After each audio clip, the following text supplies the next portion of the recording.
November day. We were given the final tour of the day that day for Boston Duck Tours. You remember this? And Boston Duck Tours managed to sell one ticket to that tour. So we gave this gentleman a tour around Boston. Well, it turns out he didn't speak a word of English. He couldn't understand a single thing I was saying the entire time, and I had no idea because he kept nodding and smiling at me the whole time. Not only that, it also turned out he wasn't aware that this is an amphibious tour. And when we started driving into the river, he was absolutely freaking out. He thought we had just lost our minds and we're driving a bus into the river. We had to grab him and physically restrain him from jumping overboard. It wasn't until we were almost this far along he was finally comfortable with the whole idea and realized this vehicle is also a boat. Now the Charles River is approximately 80 miles long. It has its headwaters in Hopkinton, Massachusetts, at Echo Lake. It then winds through 27 cities and towns, meandering through eastern Massachusetts, and then finally emptying in Boston Harbor just behind us. The Charles River also happens to be a very clean river. This was not always the case. In fact, in 1970, the then newly formed EPA, the Environmental Protection Agency, named the Charles River as one of the most polluted rivers in the United States of America. So we devised a plan to clean up our river. I will explain how we cleaned up our river in just a moment. First, we have a blind turn coming up, which means my friend Captain Steve has to give a prolonged blast of the horn, let any other boats around the blind turn know that we're coming. Pardon us just one moment. Oh yeah, Captain Steve! You should have been in a band. So to clean up the Charles River, a new dam was designed and built between the Charles and Boston Harbor. That dam allows water from the river to flow into Boston Harbor, but not the other way around. We exploited that property of the dam to virtually flush the Charles River out into Boston Harbor, and then allow the Charles to refill with fresh precipitation, a few inches at a time, over and over again, a process that continues to today. We disallowed all the industries along the shores from dumping their pollutants into the river anymore. We disallowed all 27 municipalities that the river passes through from emptying any of their waste into the river. And just 11 years ago, after decades of efforts, the EPA named the Charles River the cleanest urban river in the United States of America. For the past 11 years, we've been receiving water quality grades of B to an A- for the water quality of the Charles. Those grades are based on data compiled by the Charles River Watershed Association. They're an organization of volunteers and professionals who monitor the water quality of the river. And those high water quality grades mean that the Charles is once again clean enough to fish and swim in. I swim in the Charles River all the time myself, and look at me. Perfectly normal. Everything off our port side, our left side, is the city of Boston. Everything off our starboard side, our right side, is the city of Cambridge. Whenever I point this out, I'm often asked a very common question. Many people have taken my duck tours have been aware that Harvard University is located somewhere in the city of Cambridge. And the last one will say, hey, Professor Quackenstein, how do I get to Harvard? Easy. Study, study, study. But if you just want to visit Harvard, the easiest way to get there is to take the red line of our train system. Go a couple of miles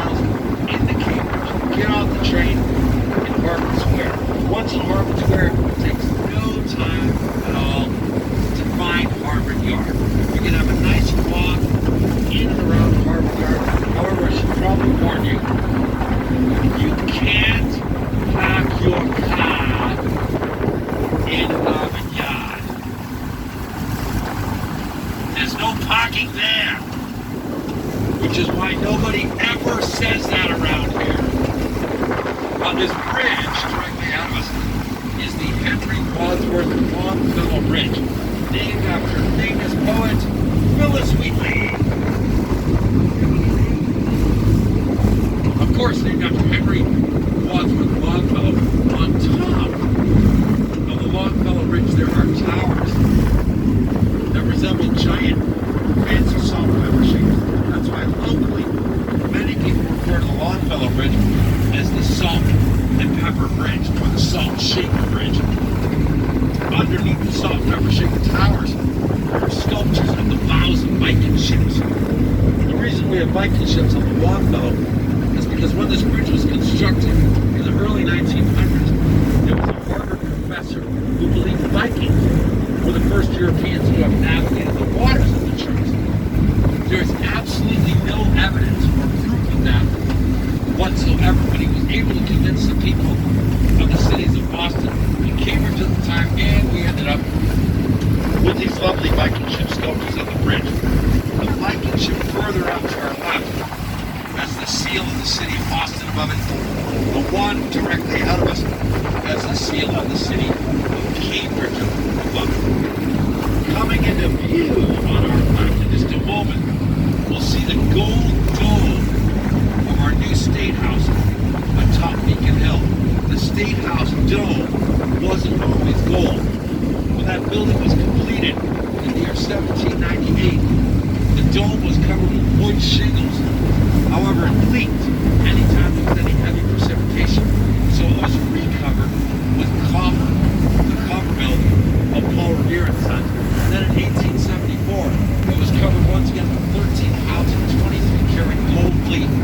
It's been gold ever since, with the exception of during World War II, when a dark gray color was painted over the dome in an effort to camouflage it just in the event the city of Boston ever came under attack. Folks, if you don't have your phone set on camera or your camera's out and ready, now would be a good time to do that. Once we get past the Longfellow Bridge, we are going to be treated to some beautiful views of the Back Bay skyline of Boston, something that can really only be seen from the Charles River. There's some excellent illustrations, by the way, on these salt and pepper shaker towers and the Viking ship sculptures to our left in the children's book, Make Way for Ducklings. Boy, did you guys pick a nice day for a duck tour. Nice blue skies, some puffy clouds. We even have a few sailboats out on the river today. Everything that we can see from the reddish-brown church steeple to our left, that's the Church of the Advent, all the way upriver to the white sign with the red triangle on it. In the distance, the Citgo sign. It's all the Back Bay neighborhood of Boston, all land that was once covered by the Back Bay of the Charles River. Before the Back Bay landfill project of the mid-to-late 1800s, the river was 3 times wider at this point than it is today. Just to the left of the Citgo sign is where Fenway Park is located, the oldest professional sports stadium in the United States and home to the mighty Boston Red Sox baseball team, the greatest Major League Baseball team in the city of Boston. It's always safe saying it that way. Tucked back beyond the trees and the Finger Islands, off to our right, there's a brown dome. That's an amphitheater known as the Hat Show. Every summer on the 4th of July, that's where the Boston Pops Orchestra plays their free 4th of July concert. But this year that concert is canceled because of the coronavirus pandemic. However, typically on the 4th of July, hundreds of thousands of people gather in their boats along the shores of the river to listen to the concert and watch the fireworks that accompany it. You see all these sailboats with the pink sails. They're heading over to community boating, this boathouse out to our right. Community boating is a real hidden gem of Boston. They're a non-profit organization that gives people the opportunity to children as young as 10 years old can learn to sail at community boating for as little as $1 a season. Sometimes we'll be out on the river on a windy summer day giving a duck tour while they're holding one of their children's sailing camps at community boating. There will be upwards of 50 sailboats in this area of the river, zipping around in every direction at once, each boat being captained and crewed by 10-year-olds sailing for the very first time. You can imagine the chaos. Community boating is also one of the organizations that we support at Boston Duck Tours through the philanthropic wing of our company, our Quack Quack Give Back initiative. We invite our guests to round up their ticket price to the nearest dollar when purchasing tickets for Boston Duck Tours.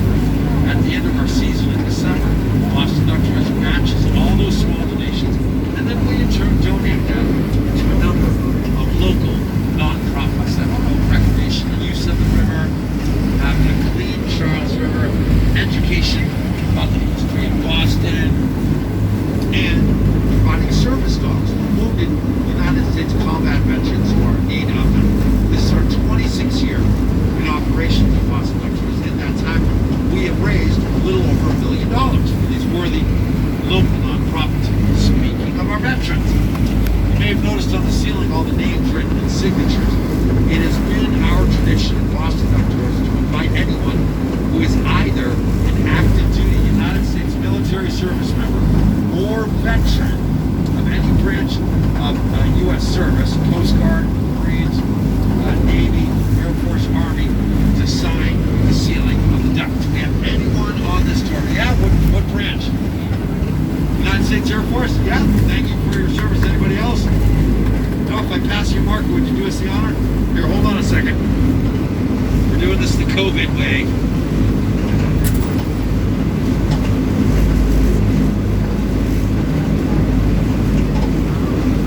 Here you go. Can you catch it? There you go. All right, thanks. Yeah, sign anywhere you like, and then you can either bring the marker back up to me or give it to me after the tour. Either way, thanks for your service, but that's my marker. Put that back.